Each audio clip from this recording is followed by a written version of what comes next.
आज मैं आपको बताऊंगी Vivo T5x में आप डेवलपर ऑप्शन को कैसे इनेबल कर सकते हैं।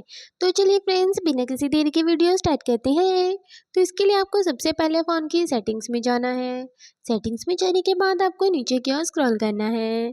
तो यहाँ पर आपको अबाउट फ़ोन की ऑप्शन मिलेगी। तो जैसे आप इस पर क्लिक करेंगे तो यहाँ पर आपको वर्जन इन्फो की ऑप्शन मिलेगी। तो आपको इस पर क्लिक कर देना है। यहाँ पर आपको बहुत सारी ऑप्शंस दिखाई देंगी। तो आपको सॉफ्टवेयर वर्जन पर 4 से 5 बार लगातार क्लिक करना है। और अगर आपने स्क्रीन लॉक सेट किया है तो आपको उसको ओपन कर लेना है। तो आप देखेंगे कि नीचे लिखा आ जाएगा you are now in developer mode, यानी कि डेवलपर ऑप्शन इनेबल हो जाएगी। और इसके बाद आपको बैक आना है और फ़ोन की सेटिंग्स में चले जाना है। और यहाँ पर आपको सिस्टम मैनेजमेंट के ऑप्शन पर क्लिक करना है। यहाँ पर क्लिक करने के बाद आपको यहाँ पर डेवलपर ऑप्शन मिल जाएगी। तो जैसे ही आप डेवलपर ऑप्शन पर क्लिक करेंगे तो जहाँ से आप जो भी सेटिंग करना चाहते हैं आप यहाँ से कर सकते हैं। Bye bye.